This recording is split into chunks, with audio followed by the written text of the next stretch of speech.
All right, and welcome back to episode 011 of the OK Podcast. I am your host, Grant Broggi, and the OK Podcast is powered by the Strength Co.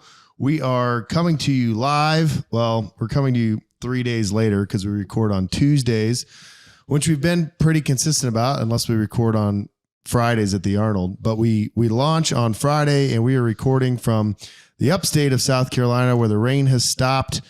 The Gamecocks are women's basketball champions, and it's sunny and the weather is really nice. I'm here in studio with PJ, and today's date is Tuesday, March the 12th in the year of our Lord 2024. And that means that we need a number.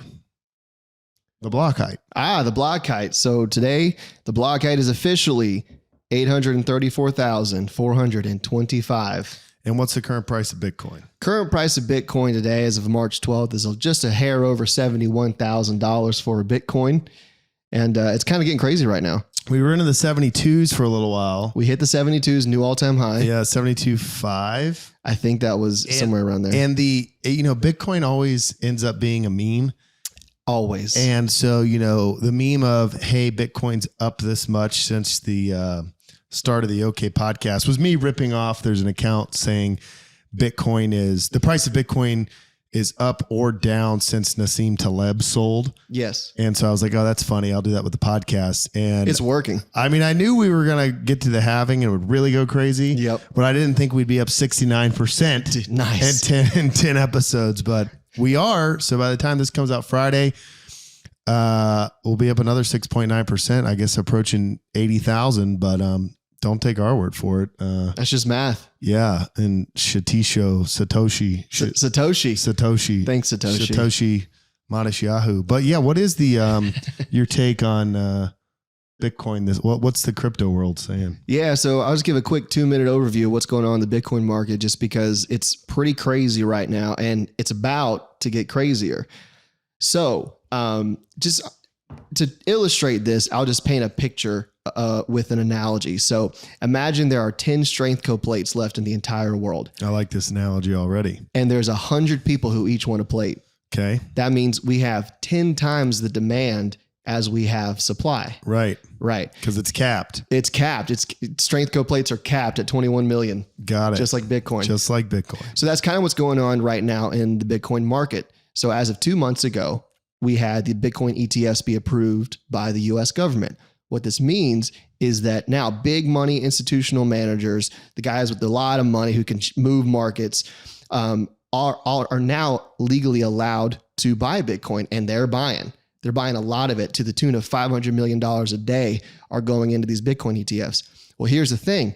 Just like there's only 10 Strength Co plates, there's only $50 million worth of Bitcoin being produced in the market per day. So we have 10 times the demand as we have supply. And that's why, most likely, we have seen this crazy run up in price over the last few weeks. Now, here's where it's going to get really crazy, is that in April, we have the Bitcoin halving. The Bitcoin halving happens about every 4 years. It's something encoded in the network where the daily incoming supply of Bitcoin gets cut in half. So instead of 10 Strength Co plates, there's only going to be 5. So now you just made a bad situation even worse, or maybe a good situation even better. I mean, if you've been waiting for this, it doesn't seem that crazy, does it? I mean, not to us. But anyway, so you're in the situation where you have way too much. You have a demand shock. At the same time, you're getting the supply shock. And I don't know, I ain't no economist, but I took Econ 101. Too much demand, not enough supply means prices go up. So basically, see you on the moon. That's right. Yeah, no, that's good. So that's your Bitcoin update, and we got to keep the nerds happy. We appreciate the nerds. I do get a couple DMs each week or replies on Twitter saying they love the Bitcoin stuff. I also get a couple DMs each week from people saying, stop talking about Bitcoin in your podcast, but I can't. So that's going to continue. But have they discovered the invention of the fast forward button? Yeah, I know. I told them just go on 2X and it'll be over. But do they know it's timestamped? It's timestamped. You could just skip it. So you could start right now. We've been going for what, 6 minutes and 28 seconds. Hey, welcome. If you're just tuning in. Yeah, if you're just tuning in, welcome.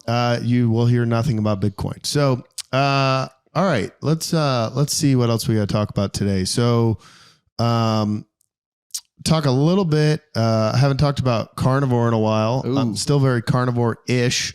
I'm not carnivore heavy, but I still haven't had a piece of bread, a grain of rice, or anything of that nature. I've eaten fried chicken wings and, things that aren't carnivore. I actually had a meat pasta sauce tonight for dinner, so no noodles.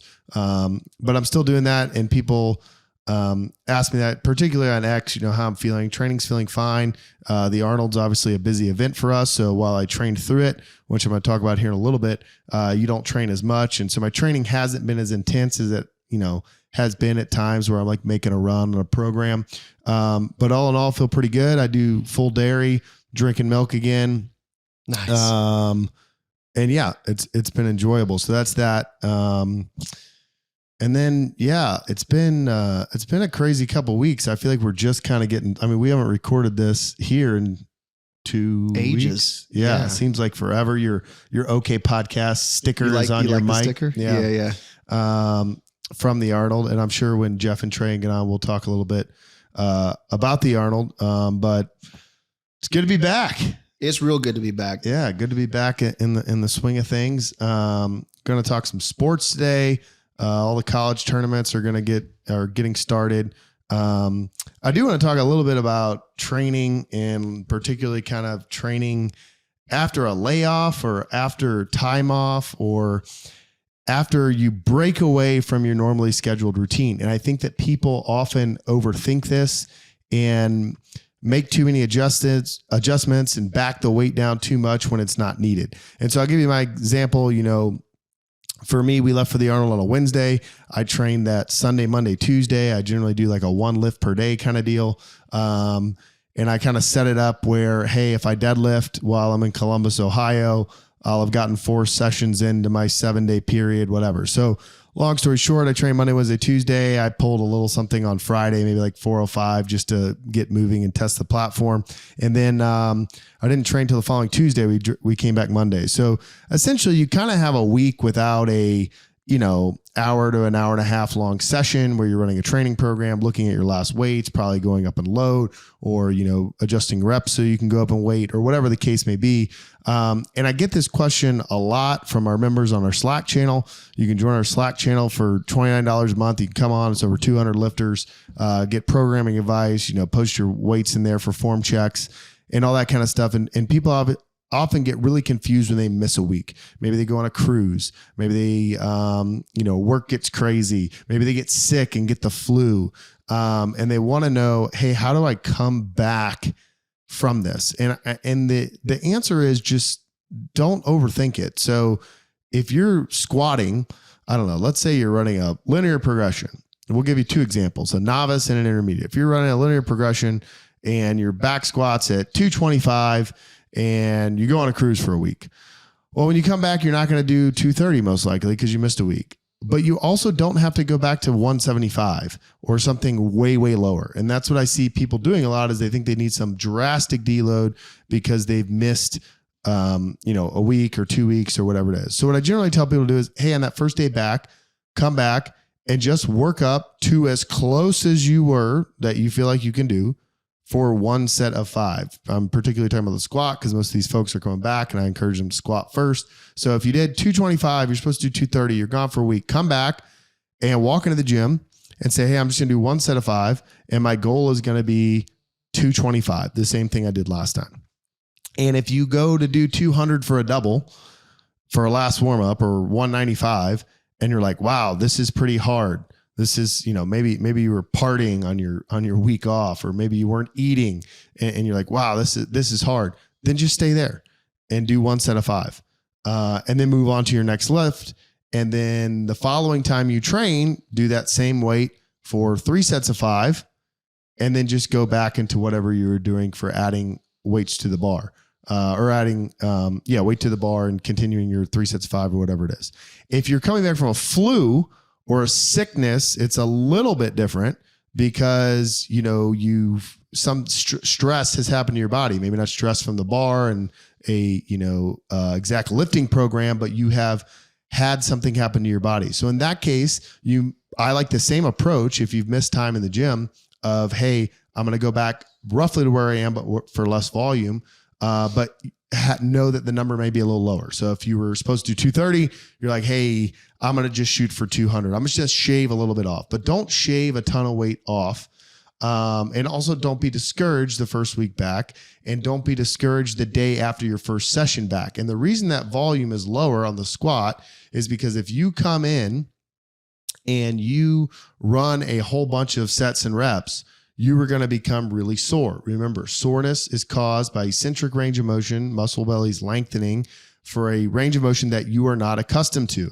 So when you squat, for me to this day, has been squatting for a long time, if I take 2 weeks off the gym and I come back and I'm still capable of squatting 405 or whatever the number is, the strength doesn't matter, but I go through this eccentric range of motion loading again, I'm going to be super sore. So that's the reason we reduce the volume of that first set.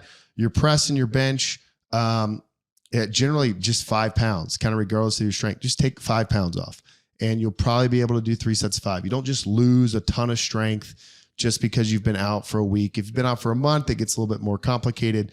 But that's what I was thinking about, because when I was coming back from the Arnold, I wouldn't say I missed training, but the training was different and the volume was different. And it was, stressful. You're running around, you're screaming, you're up late at night, you're back up early in the morning. And so I came back and just said, hey, Mondays, I usually do 5x5. I'm going to do 3x5. So I cut the volume a little bit. I did the top set where I was supposed to do the top set, meaning what I had done the week before, which I think was like 415.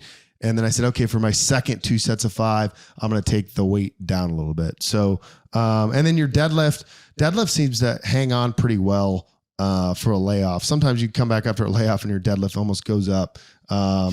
But yeah, just don't overthink it. Get back in the gym. You can miss. Don't miss twice. Don't miss 3 times. If you find yourself in that position, don't then, as you're coming back, get wrapped around the number on the bar and then have a bad session. Anyway, that's my layoff rant. That was a good rant. A good rant. Real quick, we should talk about, I don't think we've talked about on the podcast, but something that fascinates me is how strength is stickier than cardio and it stays around longer. And, actually, so I'll just relate it to my life a little bit. So last Saturday, I had to go get some squats in, had to go do some squats. And I was with my fiance at the time, and I was like, she's no longer your fiance, or at the time of the squats, you were with your fiance? I'm kidding. That's true. I did say that weird. Yeah, my fiance at the time. At the time. My commas are important. Yeah. At the time, my fiance and I were together, and I said, hey, before we go to dinner, I need to go get some squats in. Okay. Do you want to just go hang out at the gym? Sure. It'll take me, it's what every woman wants to do. Watch someone work out. Exactly. Yeah. So I was like, it'll be fun, just check it out, see what I've been doing. And so she's nice and she agreed. So we go over there, and then obviously I start, setting the safeties and everything. I'm like, well, we're here. Do you want to try a squat? You might as well. And she was like, okay, yeah, I'll try one. And so she tried, I taught her how to do it, did the whole hands together, do the squat down without it, then go into the bar. And surprisingly, actually, I'm not just saying this, she actually did pretty good. Yeah, I saw the video. Yeah, look good. And then I was like, well, you can't just do the bar. You got to do something. So then basically the story is how I just slowly introduced her first set of squats to her. And the reason I say that is I've been telling her just slowly over time, like, hey, even if you don't want to be a power lifter or something like that, I think 6 months of training and getting stronger will change your life. Yeah. Because even the strength that you can build, even going through an obvious linear progression, is valuable for a long time. And it'll, not all of it, but it'll stay around with you for a while. What's your thoughts on that? Or do you encounter that a lot? Yeah. And wait, so what was the part? Because originally you said and cardio, where I said, I did actually randomly think yesterday before I answered that. I don't know why I thought of it, but I was like, oh, I remember when I took Jordy running in Miami and broke him. Oh, I'll touch on that in a second. Yeah, that was brutal. But I said how strength isn't interesting. How strength is stickier than cardio. It stays around. So it's harder to attain, but it's also harder to lose or slower to lose. And that's why the novice linear progression is so important. That's why that first I say 6 months, but it maybe be 3 to 4 months in the gym. If you're actually training seriously, if you're actually eating enough, if you're actually, not missing sessions and following, all the rules and resting enough between sets, you get strong.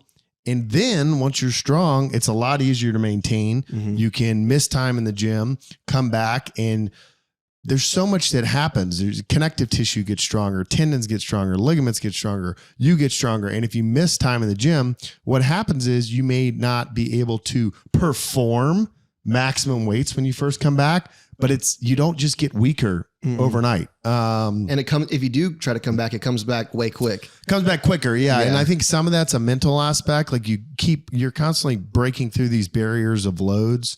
And so, if you've gotten up to 400, let's say you had a month off, something terrible happened. Yeah. And you come back and you start squatting at 300. Right. When you're at 315, 325, 335, in your mind, you're like, I've been at 400 before. Right. This is fine. So there's that aspect. And then there's just the aspect of you didn't actually lose all of your strength, but you weren't peaked on a training program like maybe you were when you went away from the gym. And so you can't perform your top set that first day back, but it's not gone and it comes back quicker. And that's probably another good point to put on the coming back from a layoff. If you come back in that first session, you feel beat up and you feel like crap, and you instead of squatting 275, you squat 225. That's fine. Then the next time you might do 225 for 3 sets 5. The next time you might jump to 250. Right. So, but yeah, that's and cardio is different. And I'm about to have to do this again because I have to run my Marine Corps 3-mile run before 1 July. And it's already March 12th. So at some point I'm going to have to start running it. I usually train it for about 6 weeks. The weather's cleared up, so I'll probably start doing that again. But when I go out to run for the first time, I ran pretty much all last year and I haven't really run since the start of this year. It's going to be awful.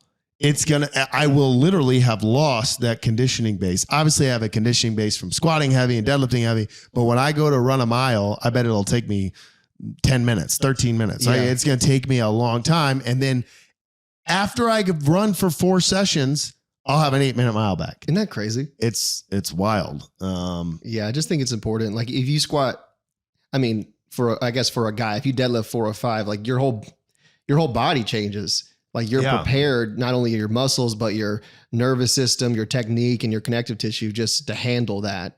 And you're just like a more robust human going forward. I think it's great. But you got to focus on that first and then add in the other stuff. And last year when the Celtics were in the playoffs, Diane and I went down, visited Jordy and watched a great Celtics victory game. When the Heat were down, or when the Celtics were down 0-3. I was like the only guy with the green jersey in the arena. Yeah. But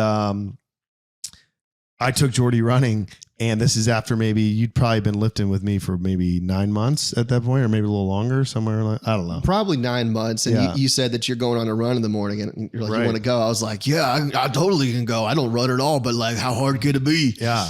And we went, and it was a good wake up call. And I had thought about it, not that it was strategic, but I had thought, okay, he's been lifting for a long time now. He's got his base of strength up, but you do want to have the cardio ability to do something, to pull something off. And I think that time I was doing Peter Attia's like CO2 max test, which is 4 minutes run, with your heart rate around like 170 or, whatever zone 5 is.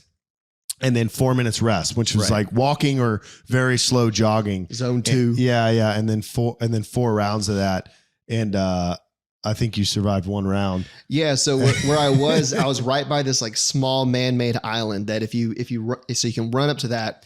And then if you run around a lap on that little island, I think it's 1.1 miles, I believe. And I remember I was hanging with you. We got to the bridge, we go over, we get to the island. And then right around we get to the island, just slowly Grant just pulls away. And I'm like, I'm fighting for it. And then by the time Grant's, 50 yards in front of me, I just felt the deep despair enter my soul. And then I think you lapped me twice. Yeah, it was something brutal. And it didn't matter, but it was a good wake up call for you. It was real, because then you were like, hey, I need to add in more conditioning. And that is good. And I think you need to have a conditioning base, some type. But I think for people, because people ask this all the time, we just had someone ask in the Slack this week, hey, I'm following this program. How do I add in conditioning? And it's like, well, first follow the program. And then if you get to the point where you've been training for 9 months and you want to add a conditioning base, yes, you totally can, but always prioritize the strength first. Always set that up as the first thing. And then if your life gets, and then if you training's going really well, you have time to train, you're training maybe 3-4 days a week in the gym, or you're doing 2 conditioning sessions and something has to go, axe that one, because that one will come back fast. It'll also leave fast, but it'll come back fast, and your strength training should be, because if you're lifting heavy, you maintain a conditioning base. Actually, I will say, in my own defense, and actually to this point, if you think about it, I probably ran a 9-minute mile to start to start that run. Probably faster. Probably 8.5, 9-minute miles, somewhere in there. So that was with no running, just lifting. And out of nowhere, on a whim, after a late night, you were like, hey, you want to go on a run? And I was actually able to just pull off an 8.5, 9-minute mile just out of nowhere. Yeah, no, so I say slow because of my Marine Corps background, and times when I would run 3 miles in like between 18 and 19 minutes. I never did an 18, which is the max. But I say I've never done. I shouldn't say I never have. Maybe I still will. But and when I say, hey, I'm going to go out next week and start running, and I'll run a 10-minute mile, for some people, that's a huge goal. Huge goal. Or just to like not stop running for 1 mile. How about that? Even if it's 18 minutes. So if you have a strength base, you're going to have a conditioning base. It may not be where you want it to be, but you're going to have some. But that's why I think the basics of, walk 10,000 steps a day, and then find something that you enjoy doing and do that and make it hard. Maybe it's running, maybe it's biking, not cycling. We don't like cyclists on our national parks, but maybe it's biking. My wife and I were in California, had a trail right near our warehouse. We went every Tuesday, and we'd walk the first 30 minutes through the bottom.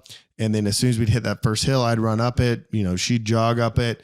And then I would run the peaks and then walk the ridge lines. And, you get to be outdoors in the sunlight, and you get a conditioning base. And I tracked it on my watch, how far it was, like a 4-mile loop we would do, but I wasn't overthinking it. I was just like, hey, I'm going to go out there and do something. And then, when you want to do cool stuff, like go to secret fly fishing holes or hike mountains, you have the capacity. I mean, that's like when we moved here, I really wanted to do, what's the mountain? Not Flat Rock. I'm forgetting it. I hiked it with Connor. Table Rock. Okay. Yeah, Table Rock. And it's like a 6-mile round trip. But it's pretty steep. I forget the elevation game, maybe like 3,500 feet. And I've been wanting to do it. And I'd done like half of it with Diana one time. And then Connor was coming into town, and I was like, oh, perfect. Because I know he lifts. And he doesn't do like a bunch of conditioning stuff, but he'll be able to do it and do it at a high clip. And he had his family here. So we left early in the morning and did the whole thing. I forget what our time was, but Connor thought it was 6 miles each way. So when we got to the top, he had been worried he wasn't going to make it. And then I'm like, he's like, is this the top? I'm like, yeah. He's like, oh, it's 6 miles round trip. Thank God. Nice. Nice at that point. I think on the way up, he was like, are we really going to keep this pace? But anyway, so squat, deadlift, bench, press, don't miss your lifts. And also don't be a fatso, get up, go make your heart beat for a while, run for 30 minutes, climb a mountain, ride a bike. Just don't wear Lycra and ride where I'm trying to drive. Amen. Amen to that. All right. Should we get these guys on here? Let's do it.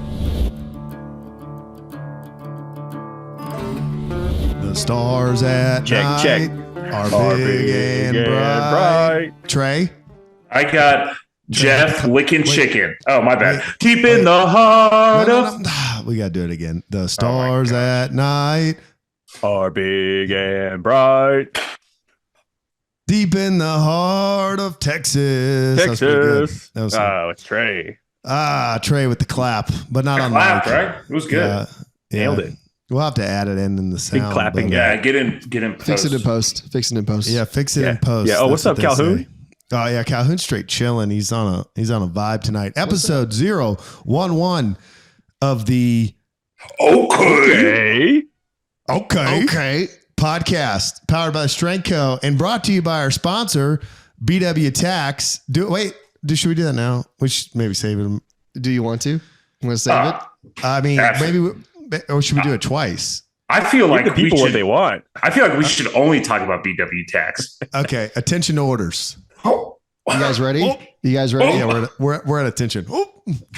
That's what I love. What I've always loved about BW tax is, you could be someone like me. I have a W-2 job still. Got to support the wife, the kids. There you go. Makes kids, sense. there's child tax credits. It's the government has really created a wild maze that is income tax and loopholes and all that. And that's what the folks at BW tax, that's their bread and butter. I mean, that's what they're known for and what they've come to be so excellent at. And that's why, you could talk to them remotely, even if you're from some place in the sticks like Western Northeast South Dakota. You can still talk to a warm body at BW tax. It's not a bot. It's not a chat GPT service. It's real people there providing a real service. And that's what I love about them at bwtax. BWTaxLLC.com. Yeah, that's what it was. That's what I like about them. That was great. Wow. I want that as a ringtone. I want that as an alarm clock. Just waking up to BW tax. So, not to give BW Tax more ad reads than they pay for, but I got to say, I share an office with BW Tax, and it is World War III in there right now.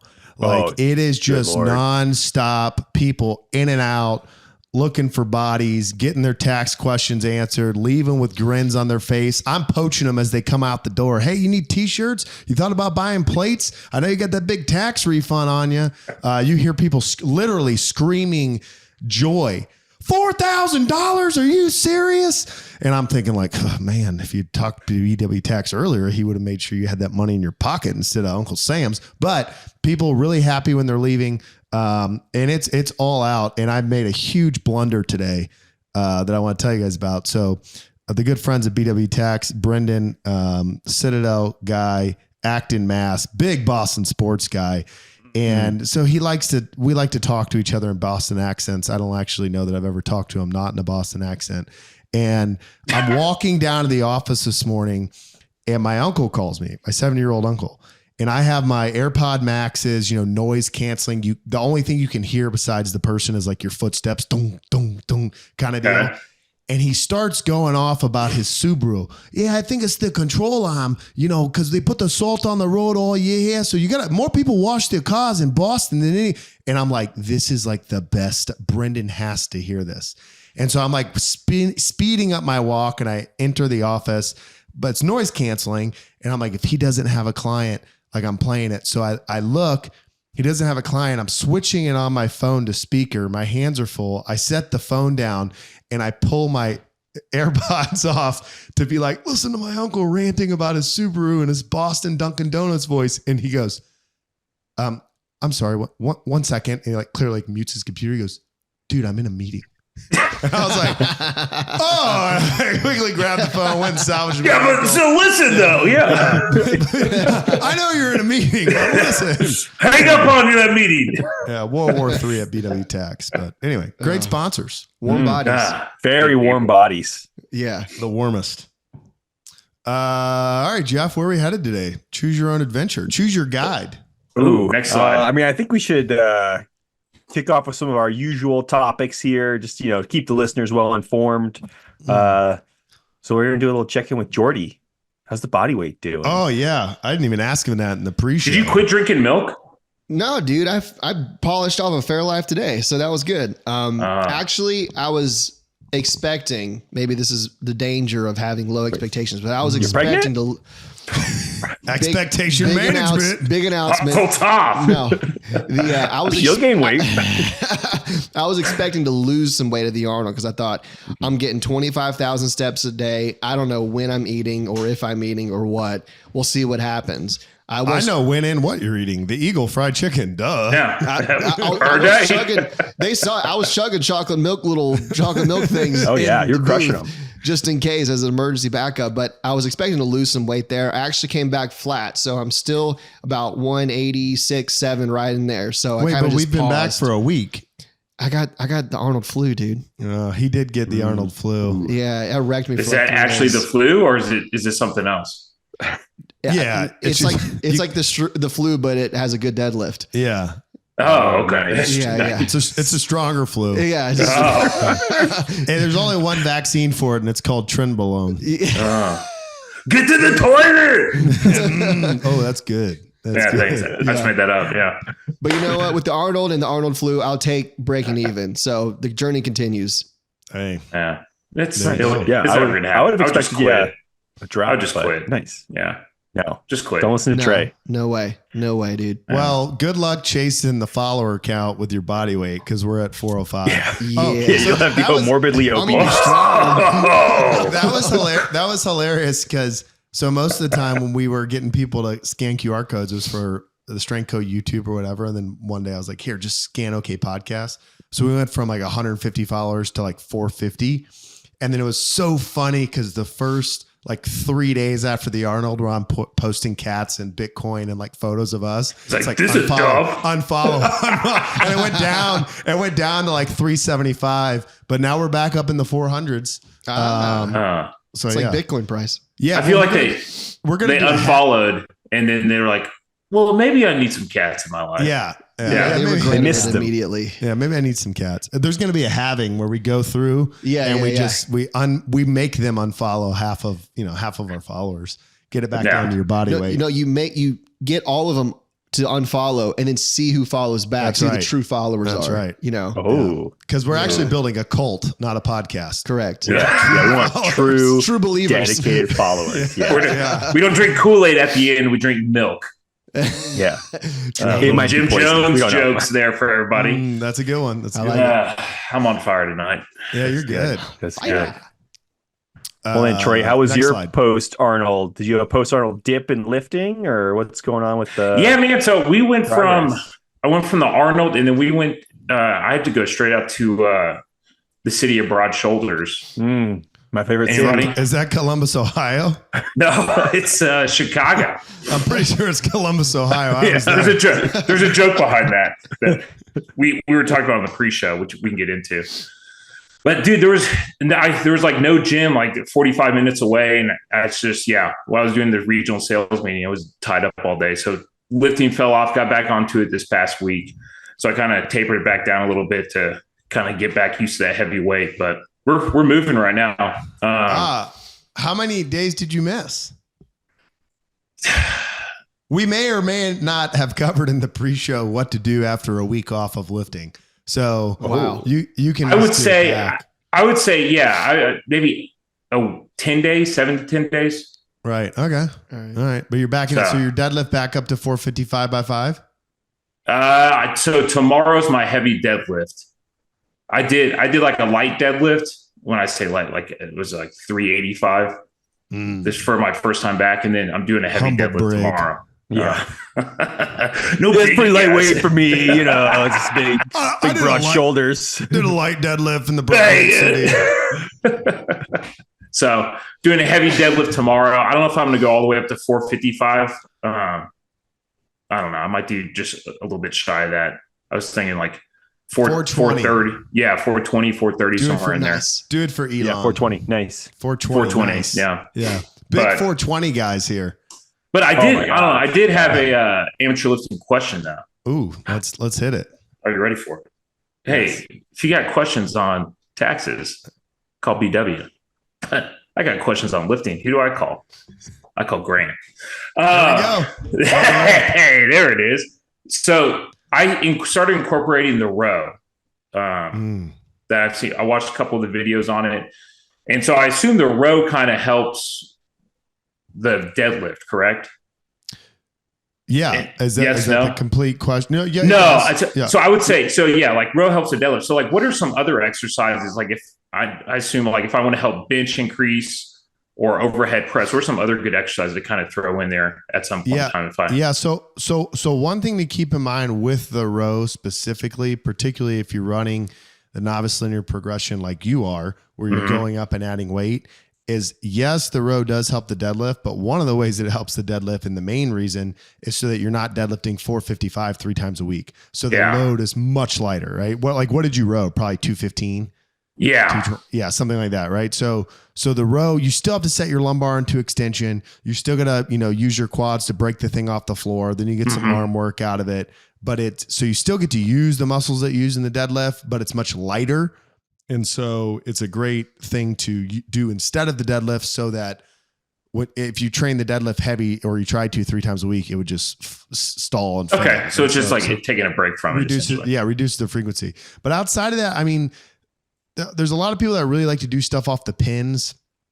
So like if you're really into overhead press, people like to pin press. The press generally fails like above the forehead as you get it back over the shoulder. So people will set up in that awkward position where you have a really bad kind of like mechanical position to start from, and you have to, do it. Same thing on the bench press. Even Jen Thompson last week talked about, pressing off the pins a little bit. People rack pull.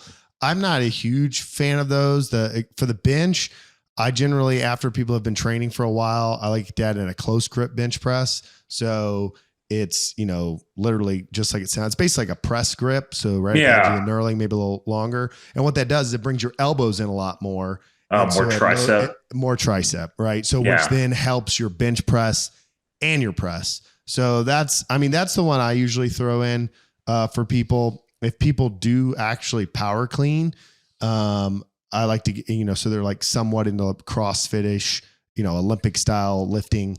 Then I'll often give them a push press, just because while you use your legs to get it up, you do strengthen your lockout because you're lifting more load overhead than you would on a traditional press. But those are kind of the two that I mean, there's tons, but those are the two when I'm looking at basic people, lifting 3 days a week for 60 to 70 minutes.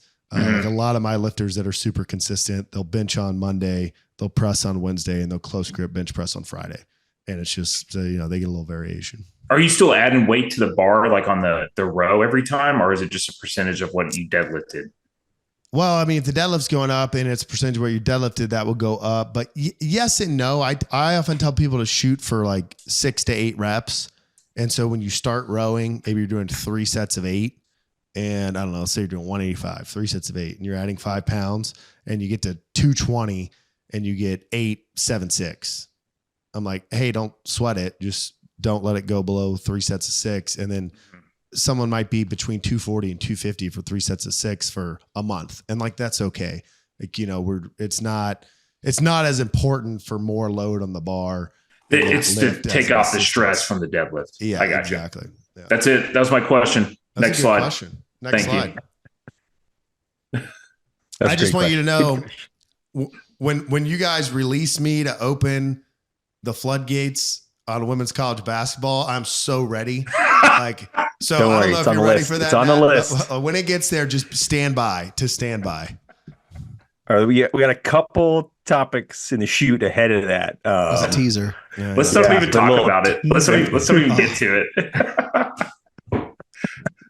Maybe next week, Grant. Sorry. I don't know. We'll see. I had my class, my Zoom, as Zach Copley likes to say, students, asking me all about it. I was like, I don't want to talk about it because I don't want it to take away from what I recorded on the podcast.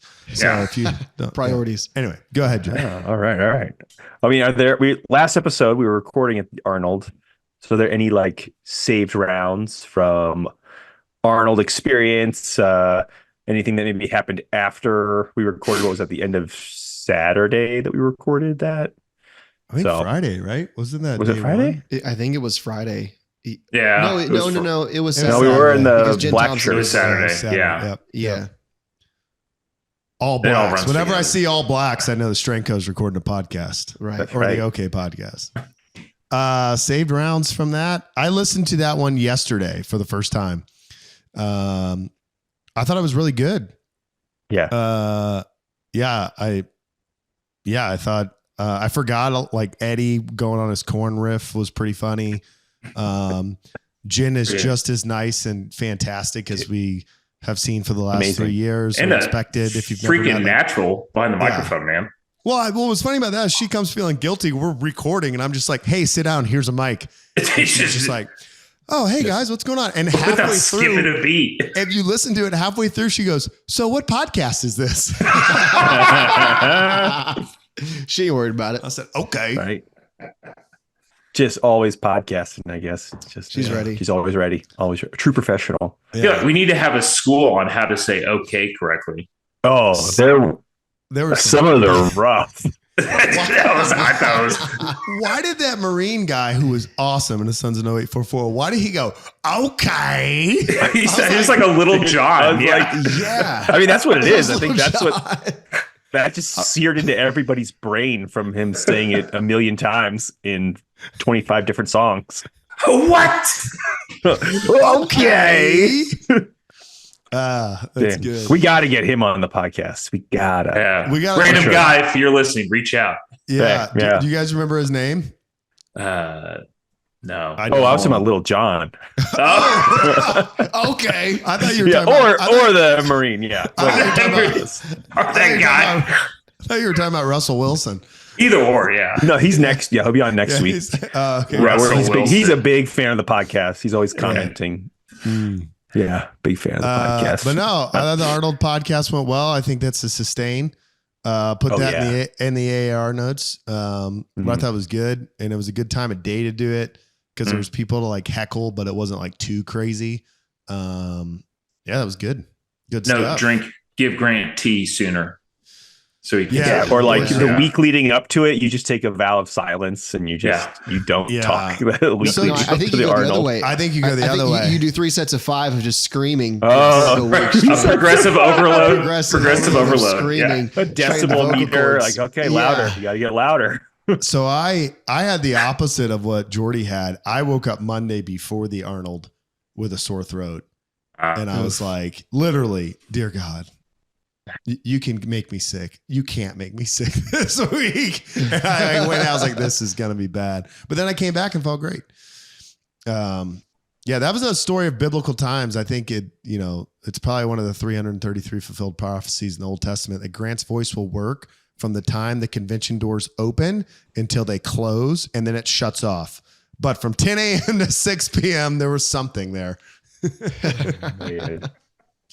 Yeah, Book of Grant. Yeah, I remember that. Yeah, the Book of Grant, found in the Book of Mormon. Lost book. Chapter 1, verse 1. Yeah. Let Next there be slide. fives. Mm. Then I think we just need to jump into some sports stuff. Absolutely. Not the basketball. first one on the list, and then Grant will let you loose. But the Six Nations Rugby, did you want to recap that? I know there was a couple big matches. Did you see that England game?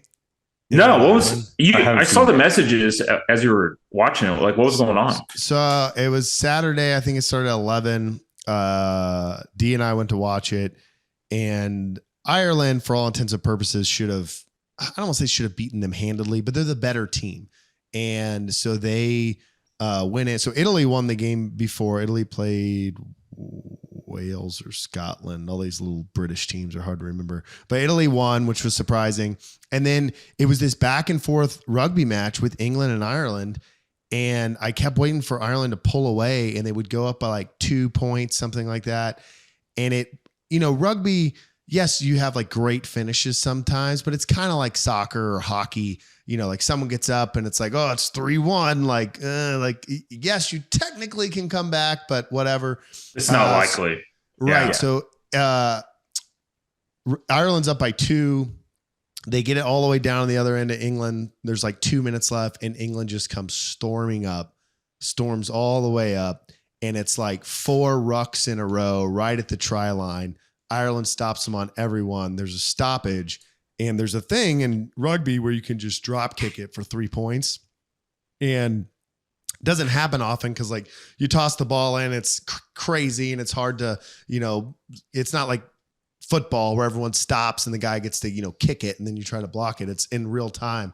And so time is expiring. They throw it in and he just drop kicks it through for 3 and England wins by 1. Yeah, it was a wild game. Oh, Ireland lost. Dang. Ireland lost. And I was so upset because I've always liked rugby. Like when I played it in college, I used to watch it a lot. And then I won't watch rugby for 5 years. And then I'll watch a little bit more rugby. And then I won't watch it. So I haven't watched it in a long time. But our friends over at BW Tax, sponsors of the podcast, he's really into Ireland rugby. So I'm like, why am I watching this game? And now I'm emotionally upset, but now I'm distracted by a cat. Okay. Sorry, Zoe jumped up on the table. You want to say something? Classic.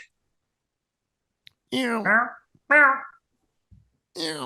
Get out of here, Zoe. Classic cat. Do the opposite of what you want. Stage fright, yeah. Yeah. It's all right. All right. Well, we're gonna let the dog off the leash. Let him Let's talk about loose. some women's college basketball, should we? Let the big dogs eat. Wait a minute. First of all, First, I think you went That's to what a I couple love, games or a what game I've or a always big tournament. loved about VW taxes, you could be something First, like the a commercial W-2 job. just kidding. Just a brief interruption. Okay, that was good. Good enough. All right, so this was set the stage. This was SEC tournament, right? I'm going to talk about localism. I think there's more than I'm going to talk about This is a local deep government. I'm going to talk about alt-right people. Like, we're going to get into the weeds. Unleashed. Geez. No, so the tournament happens. There go here. the followers. There go the followers. Well, no, I'm going to attack them. No. The tournament happens here every year, and last year we had just moved here, and I remember seeing some of it, but like literally we're unpacking, not thinking much about it. But we go to eat like on Thursday or Friday, and we're eating oysters, Diane and I, and there's like 4 old women that look like they're all in their 70s, just decked out in old Miss gear. And they're like, hey, I got a question for you. Y'all from around here? And I was like, oh, yeah, we live here. Like, okay, good. You eat here before? I was like, yeah. I'm like, what should I get to eat? So I'm like walking her through the menu. She goes, good. Now I want to know what's some other good restaurants to go while I'm here. Because when we come in, we want to support all the local business. I ain't going to no McDonald's and Waffle House. I want to support the local business. And I was like, Respect. Okay. this is amazing. And so I'm telling her different places to go. And then side note, the like hostess comes over us, a place Diane and I go a lot. And we see the hostess and I say, hey, have you talked to them? And I say to the ladies, she went to Ole Miss. And the hostess goes, I went to Mississippi State. And the old ladies are like, yeah, get out of here, girl. And like, it's all in good fun. And she leaves. And then the old lady leans over to me and goes, Mississippi State ain't nothing but a bunch of rednecks. And I was like, the old pot calling the kettle black. Classy up here. Yeah. So that from happened. Oxford. Yeah. We were just on a sports fiasco. So the Bruins were playing the Pittsburgh. So it went down in Tennessee. Men's is playing and Tennessee women's is playing. Pace is packed with volunteer fans.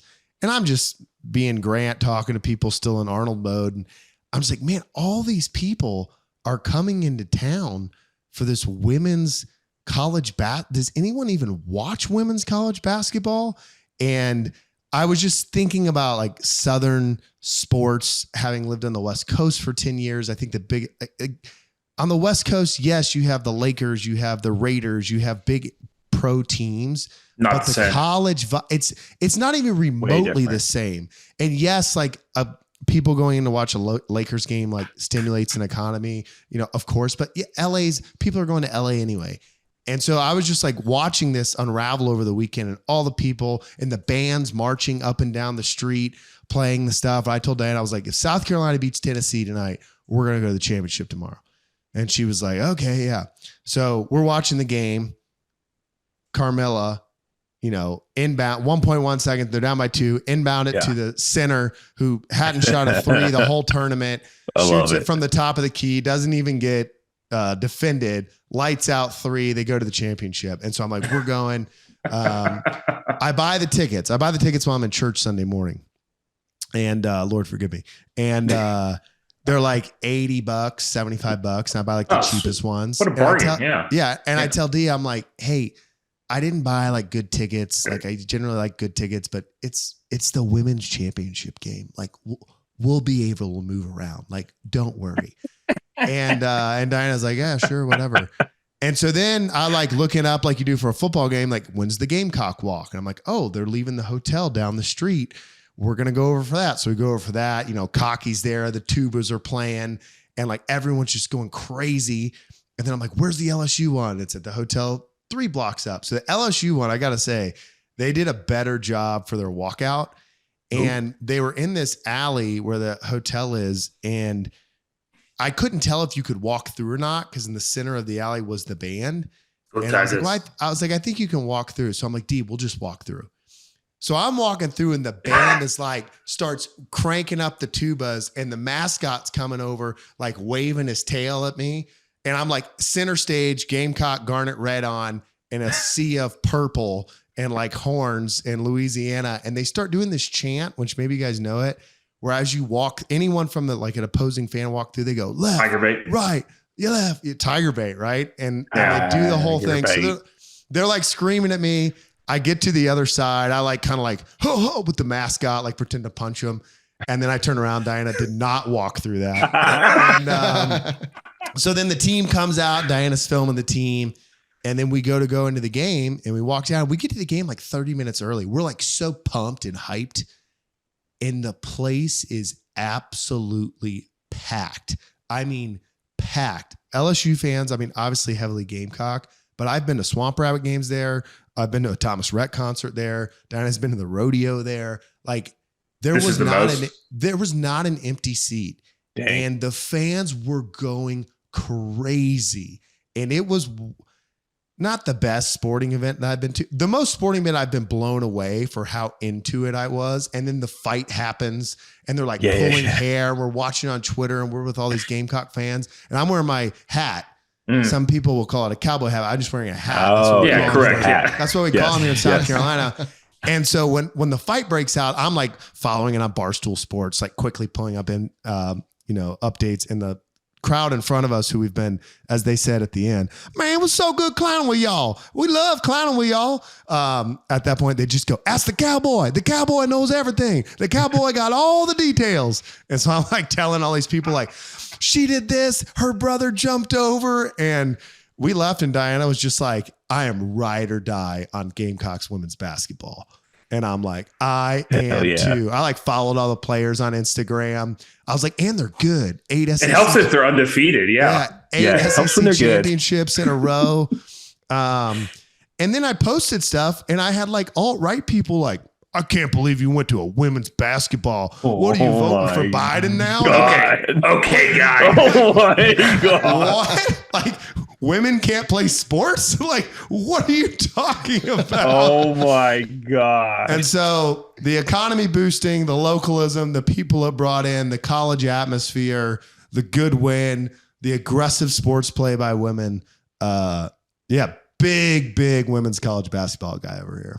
Nice. Anyway, I did see some stat the other day that like women's college basketball is blowing men's college basketball out of the water. In terms of like, they're ahead for the first time. This year. Really? It's like, oh, interesting. I mean, Caitlin Clark, like huge superstar, like been blowing it up this year. So I mean, LSU has some big names too. Yeah. So LSU, good. Angel Reese is who know, is like talks a lot of smack, was pulling hair the whole game.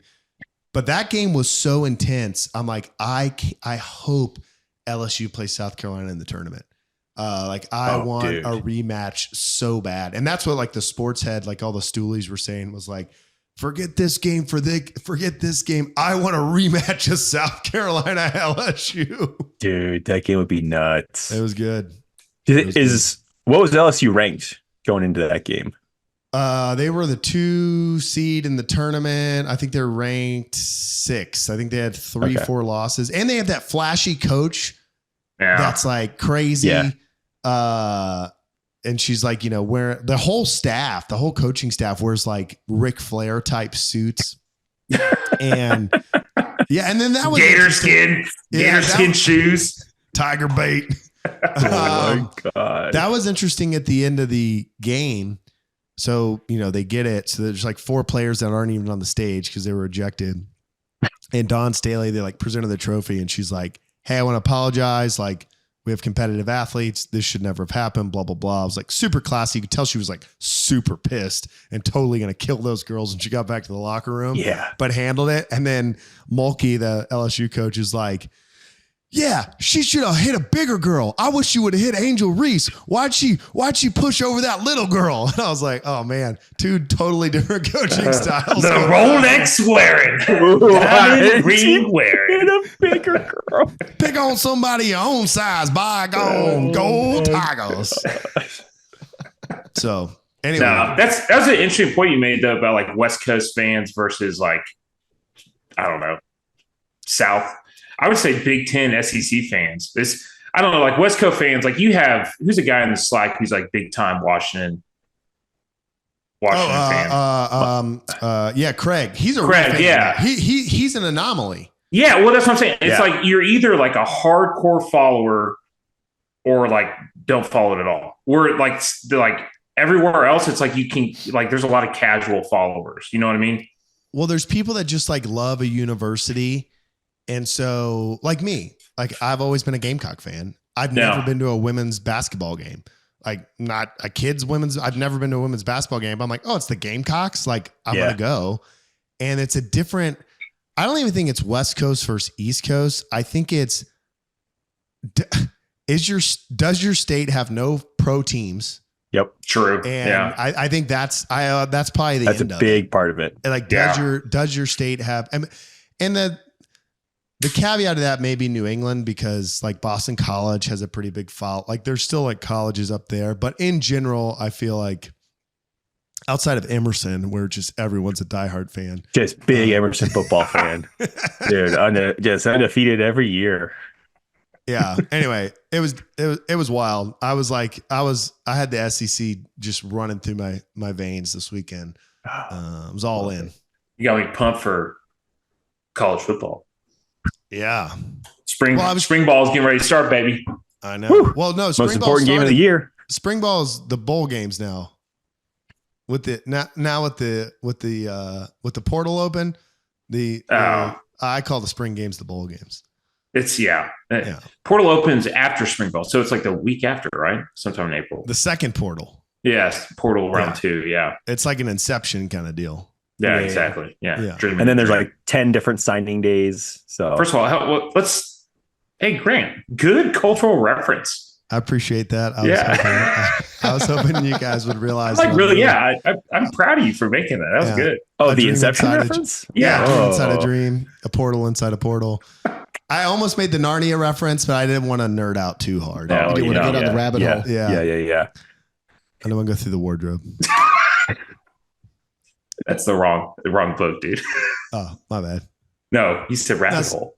He said rabbit hole. I said wardrobe. Yeah, I said.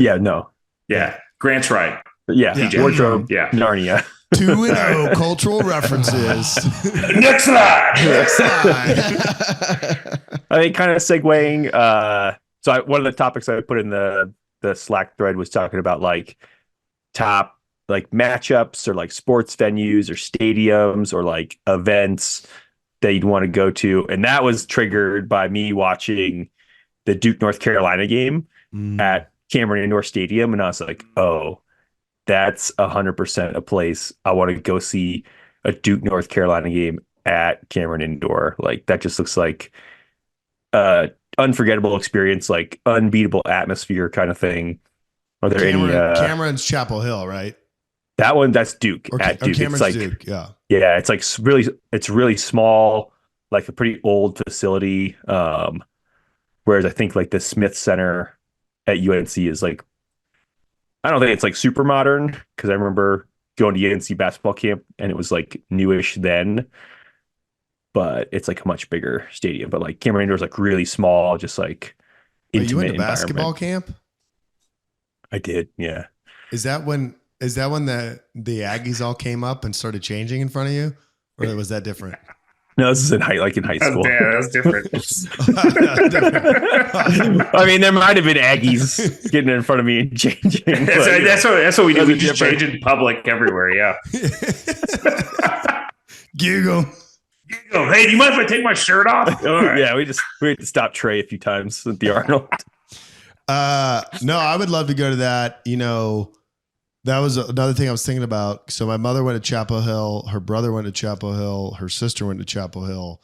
So my mom has never really, I mean, she's over the years as we've cared a lot. She cares a lot, but like one thing that she's always followed was like Chapel Hill basketball. And my dad was always kind of like anti-sports. I remember her being in the closet with a TV, like holding the antenna, like watching a Chapel Hill, March Madness game. Like she's always been into it, always into the Duke game, always doesn't like Duke, always knows the players on both teams. Yeah. I've never been to Duke, North Carolina, but yeah, I think that's like a, once in a lifetime. I mean, that's like a crazy experience, Yeah. That'd be one. I don't know, man. I think the Iron Bowl would be a blast to go to. Yes. It's a good time. Yeah. It's just a good time. I've never been, so I've been to either stadium, but for some reason it looks a lot cooler. And I'm not saying it's because Jeff's here, but at what's the Auburn Stadium called? Jordan Hare. Jordan Hare, yeah. Jordan Hare, but it's spelled Jordan, but Jordan Hare. Yeah. Jordan Hare. Like Jordan. Honestly, like pick any big rivalry game. And I'm like, that'd be pretty cool to go Have to. you Michigan, Ohio State. Have you been to A&M Texas? I mean, so we played them all 4 years I was there. Oh, you're right. Yeah, of course. You went while you were in college. Yeah, that one always looked cool. And that one was always cool because the day. So like South Carolina, Clemson was always played on Big Thursday. And it was on Thanksgiving Day. And then they ended up moving it to Saturday, which is still cool. But A&M Texas was always on Friday, right? The day after Thanksgiving. Man, they've moved it a couple times. At one point in time, it was on Thanksgiving Day. And then after that, it was like on the Friday after Thanksgiving. Yeah, the Iron Bowl was like that a couple years when I was there. I remember having to like go home for Thanksgiving and then drive back immediately to go to the Iron Bowl. It all depends. Honestly, now it's all run off, and I'll be curious kind of what it looks like, but it's all run off the NFL schedule. Like they kind of run everything right now. So yeah, when the way the sports are set up now, I remember kin to Jordy's PJ's boss or guy that works for Pompliano, Joe Pompliano. Good follow on Twitter, Trey, because you're on there. He like just breaks down sports, the business behind sports. And I remember at one point last year he tweeted like there is a football game every day on national TV.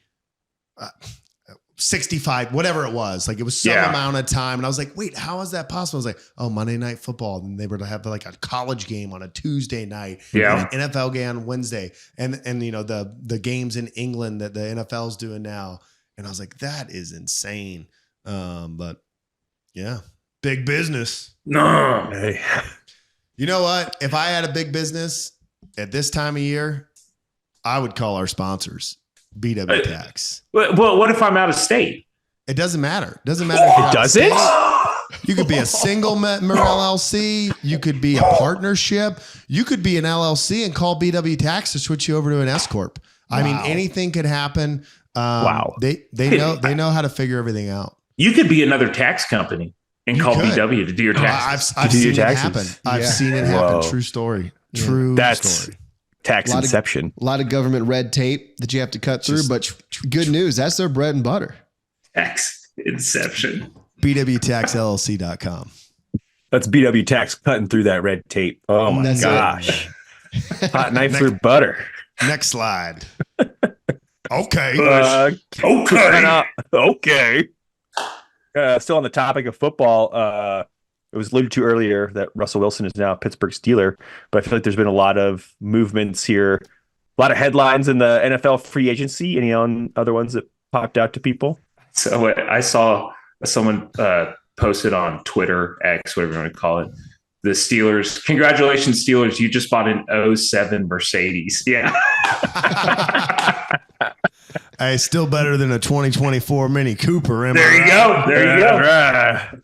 Better in some, not as good as the most. That's right. That was the only one I actually saw, but that's because I have been deep into the women's college basketball scene. So you haven't had time. Yeah, I haven't had time, but no, I saw the Russell Wilson. I saw Mac Jones.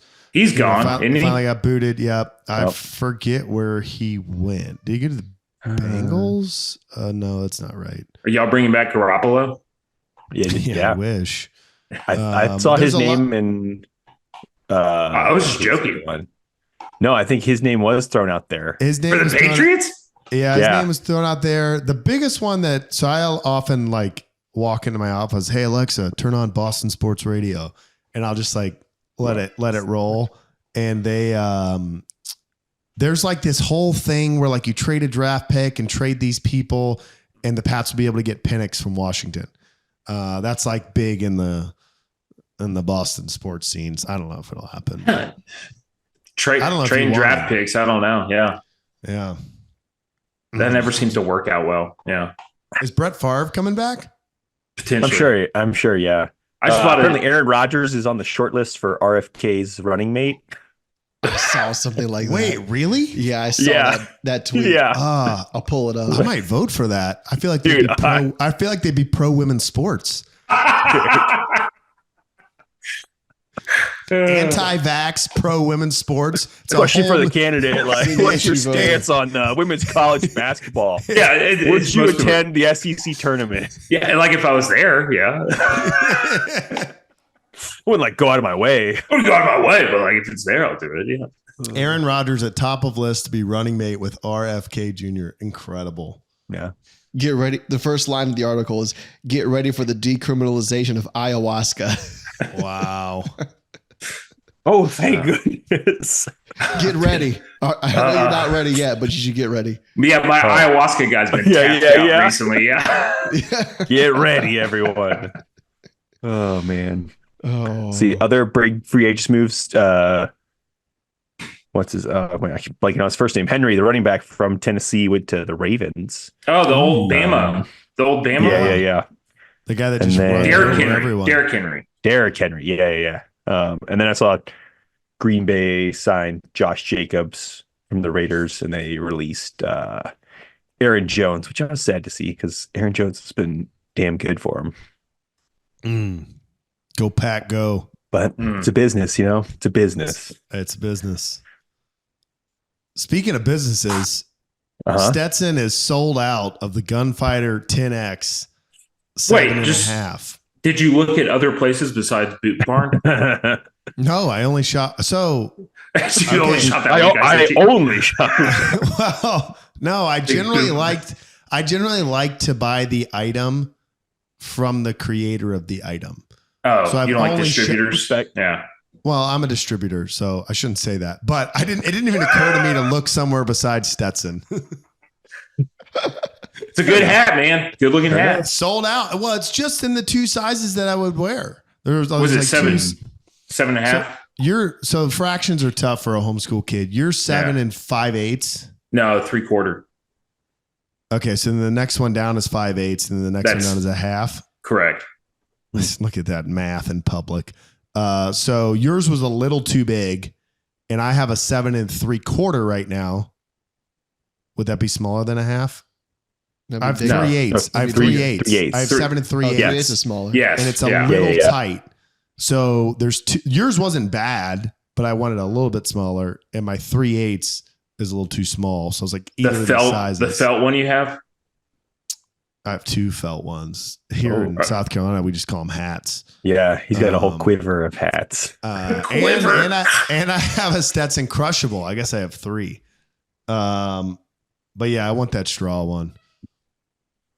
That's a good looking hat. The The one you bought off me had been in my family for 10 generations. So The best thing about That was that the is 10X's. Yeah. X for every year. yeah, You're X gonna for every see- generation.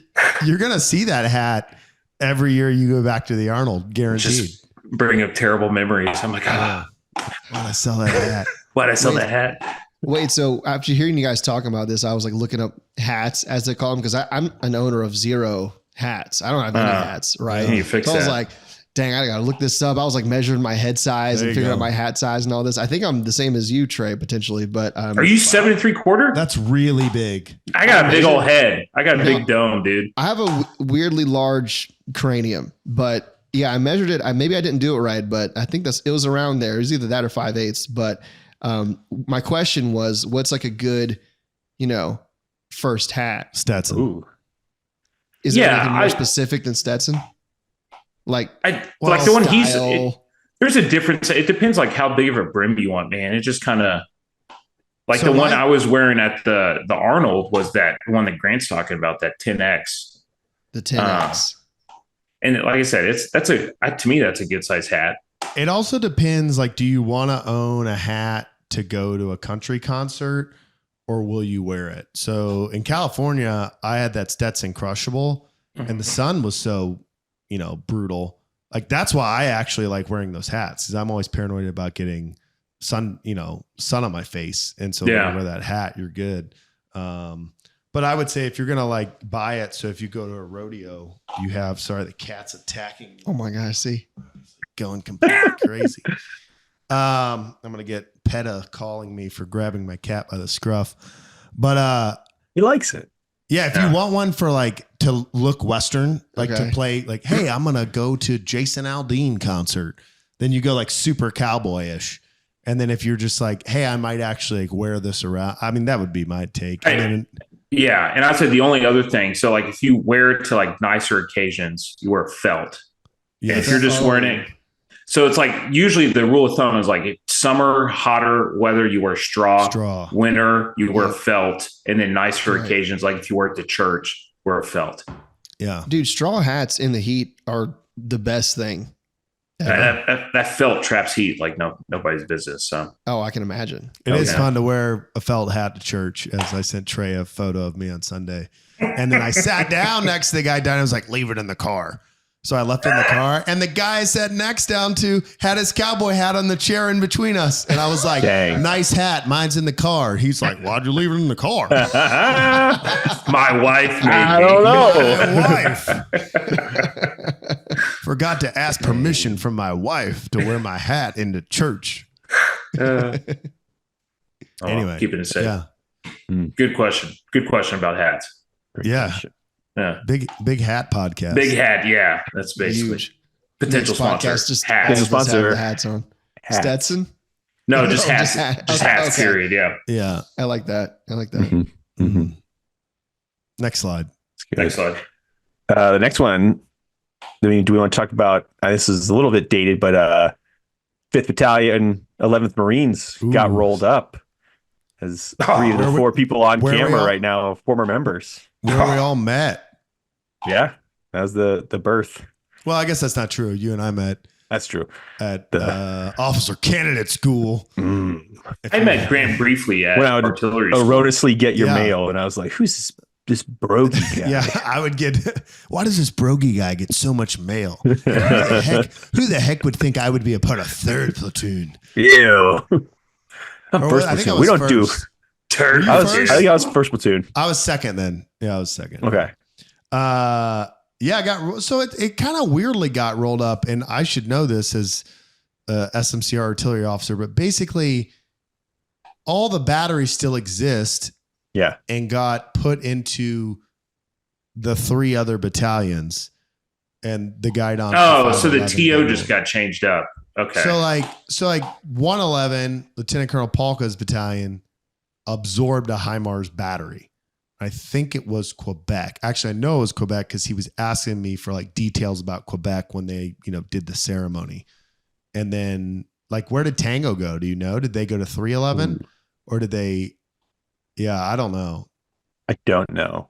I had it figured out, and then the whole plan that they had unveiled with like Nemesis is coming in and this and that. And then they were like, "Oh yeah, no, we're not going to do that. We got to keep God's gun." And now I need to refigure out what it is. But yeah, 511, crazy. I remember Dan O'Connell, listener of the podcast, follower on Instagram. Hey. I remember him posting on his hatch when he was our staff platoon commander when 510 got rolled up. And I remember thinking like, oh man, like his battalion, like where he was lieutenant, like they got rid of it. Like why would they do that? And here we are, come full circle. No more Dang. 511. I feel like that's happened at some. I don't know why that rings a bell. That 511's gotten rolled up before, and then they deactivated and Yes. reactivated. Right? Yeah. Okay. Yeah. Yeah. Wars tend to dictate those sorts of things. Yeah, that's what. Yes. Like, oh yeah, it we might- need it might more come back. artillery. Ah, Stand that yeah, we battalion back up. Bring 511 back on. Hang on, Raytheon turned the war off. Take that battalion down. Potential But Lockheed says it's still on. We need more HIMARS. Raytheon. Yeah, more HIMARS. Lockheed says it's still on. He's a We potential are- sponsor. Yeah, we are DOD. We're looking for the DOD contracts here. Yeah, one of those Those big podcasts. contracts. Lockheed Martin, potential sponsor. Dang. Next slide. Next slide. I mean, that was pretty much it as far as my Oh, yeah, topic we list. did Any- We get to save rounds and questions. My favorite. yeah, no, part of every brief. I have no more for you, gentlemen. Do you have any questions for me? That is so good. Well, if no. They say They say questions. The question slides come up and say, well, if you don't have a question for me, I got a question for you. Ambush is killing. Killing is fun. That's my favorite. That was when I really felt institutionalized. Ambush is killing. Killing is fun. I was like, oh, this really is Full Metal Jacket come to life. We're being brainwashed. Yeah, and it worked. I liked it. Yeah. Killing is fun. And ambushes. Here. And then we would rate them, right? And then you're just like, give me all five. Yeah, All your earths. Yeah, the earths. What is it? Who's got Instruction. those earths? Instruction. What is it? Instruction. Like instructor rating form or Rating something form, like that's that. what I was saying. Yeah. I feel like, I'll send Jeff my ERF after this. Yeah. Yeah. You know, the instructor's like looking at the earths like, oh, screw this guy. Like just like throwing Nope. away any like good Nope. feedback. Oh, man. That was, I will say, one of the big takeaways from TBS is I remember the McMack, like sergeant, given, black belt, red tab, walking up in front, down and back, and he was just holding like a gallon of water. I don't know if you remember this, Jeff. And he's like, would take breaks and drink his water. And he's like giving his brief. He's like very matter of fact, like too cool for school type of sergeant, but like doing a good job. And then at one point he's like, and he's jacked out of his mind, like, like he's like definitely on the gear. Yeah. And he just says, if you guys are wondering why I'm drinking out of a gallon of water, it's because everyone that's jacked got together and we had a convention and we just said, jack guys drink out of gallon water bottles. So that's how it goes. It was something like that. I saw their booth at the Arnold. Yeah. Yep. And then like, sure enough, like the rest of the POI people are just like walking around carrying gallons of water bottles or gallon jugs of water. Apparently it works. Remember was it the OCS? Remember that the British dude who was always there? Oh yeah. The Royal Marine. The Royal Marine who came in. I remember we were there. I prefer we just call him the British dude. Yeah. The British dude. Yeah. Someone asked him, they're like, hey, color sergeant, what do you think about P90X? That's what someone said. So it was like, oh, that's for fat chicks. I'm like, okay, all right. As a women's basketball fan, I take offense to that. Yeah, you take offense to that. I apologize. Wow. Yeah. I need to go edit my post I sent to you. Like, what are you at a women's basketball game for, Grant? Yeah, that's right. Yeah. that was me. Yeah. Like, oh, it's Gottlich 3 on IG. Alt-right Trey. Yeah. MAGA Gottlich. Yeah. Someone was like, what do they have? 2-inch verticals? I'm like, wow. What is wrong with you people? Wow. They were also defending women's sports not too long ago. Yeah. That's a thing for them right now with Title IX. They also used to defend vaccines. Funny how the political waters have changed. Oh. Those shifty politicians. RFK, potential sponsor. I recently interviewed Jen Thompson and she bench pressed me. So I'm not going to say anything about women's sports at all. So yeah. They're so much more athletic than I am. Yeah. More than me. Oh man.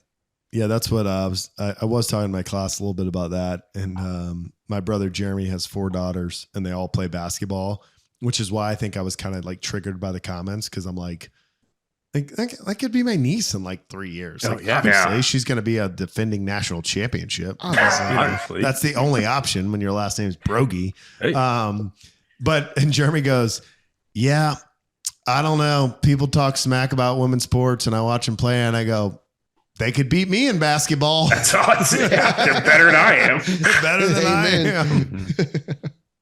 Oh man. Well, any save rounds? Parting shots? Besides, I don't know. I would just say go see Dune 2. Me and Jeff saw it. Dune 2 is good. Dude, did you see the first one? I know Grant didn't, so we don't even have to bring him in. We never didn't. I actually didn't either. Oh, First one, both of them. Not joking. Are we saying Dune or Doom? Dune. Okay. Wasn't Doom like a computer game? Video game, yeah. True. Yeah. I think it did get made into a movie at one point. Okay, but I think you're right. We're saying Dune.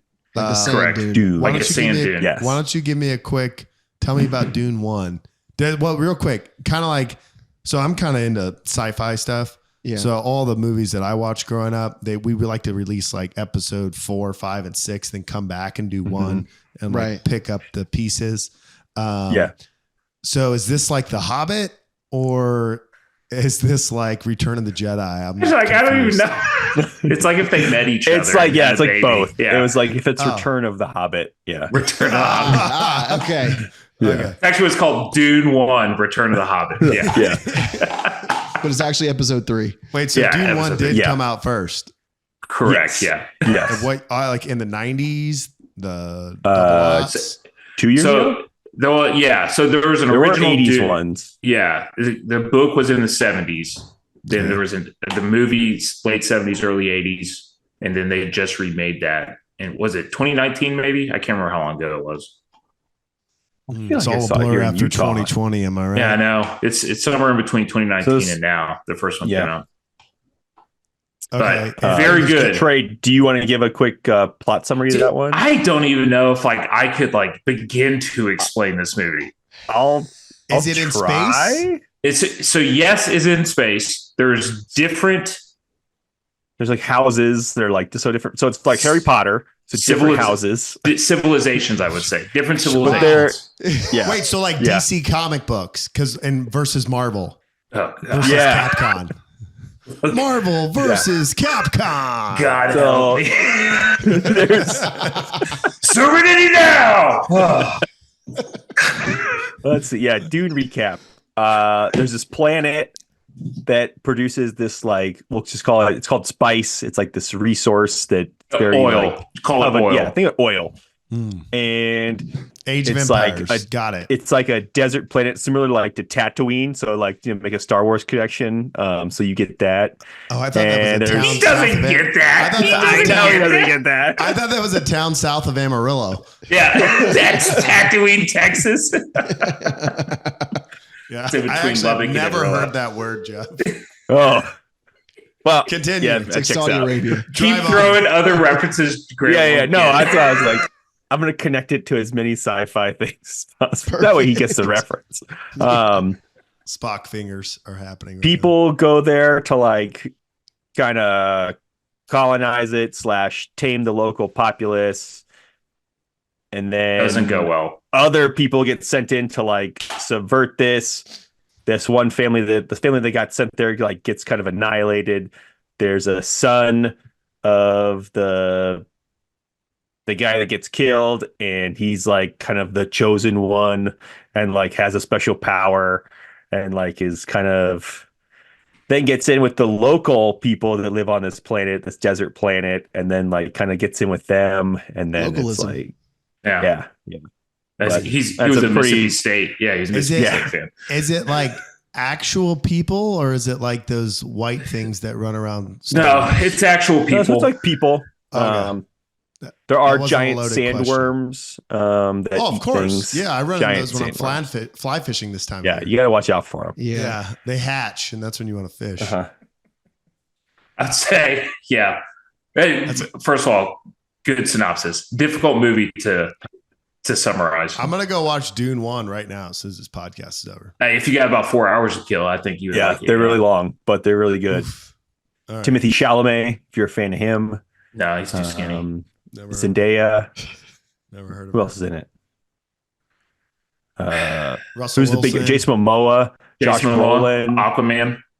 Ooh, Josh Bolin's in it. Big Yeah, Josh Josh Brolin's in it. guy. Yeah, he's great. He plays a great GW. Dude, I love Josh Brolin.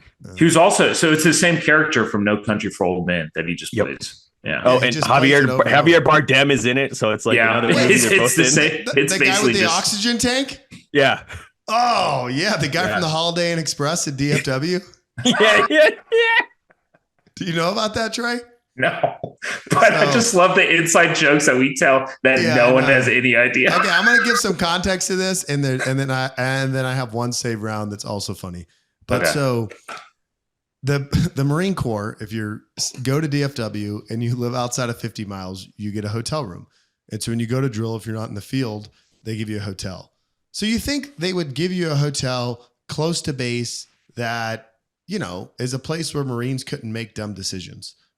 or maybe it's like walkable to a place to eat because they won't pay for your, rental car. Just something that would make sense. But no, there's a Holiday Inn Express that's like maybe 12, 13 minutes from the home training center, HTC. And it's in the same parking lot as a smoke and vape, which I don't know what the difference between smoke and vape is. I mean, I know the difference between cigarettes and vape is, but you smoke and you vape. I don't get it. But smoke and vape, which sells Bitcoin, by the way, so it's interesting. And a massage parlor with like 3 lights out of the sign, so you know something weird's going on there. A donut shop and a liquor store. Like that's where I'm like, this is where you're going to drop a Marine off. That's support like local business, baby. Support local business. Yeah, localism, Marine Corps, federal government, big localisms.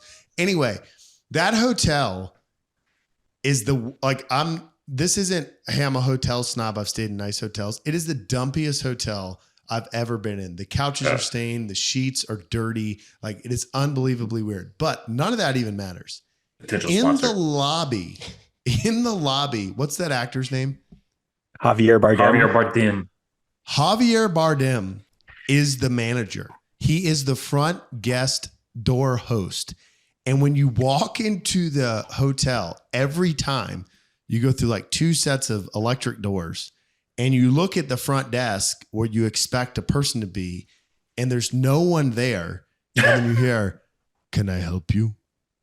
And you turn around and like just to the right of the door opening is a guy wearing like a suit with no tie and like not matching blazer and pants. Not like a suit, but like a blazer with slacks. Like none of it makes sense. Looks just like him, like straightened hair, not super long, but long enough, big bangs. Doesn't smile. And we just always call him the guy from No Country for Old Men. And the text threads just start going off like, "Oh man, he's creeping out by the right side of the when you walk in." Flip it? Does he make you flip a quarter? Or he's like, this is your oxygen tank.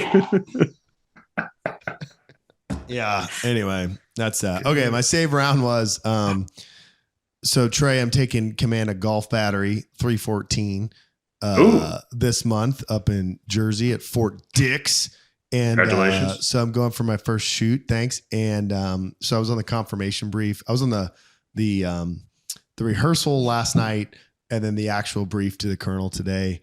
And I had never heard, I have heard this in Gods and Generals, but I'd never heard this in Marine Corps. So the 314, they have batteries in Chattanooga and Alabama, and then 2 in Jersey, or 1 in Jersey and 1 in Pennsylvania. And they call them the Northern and the Southern batteries. Oh, no. And the battalion commander's from Virginia, and sounds like he might have written articles for secession. And so when he briefs, Civil War, he's like, "Well, sir, on day 2, the northern batteries are going to come in from Fort Dix, and then the southern batteries will come up from Tennessee." And I'm just like on mute, dying laughing. I feel like I'm listening to people playing Antietam.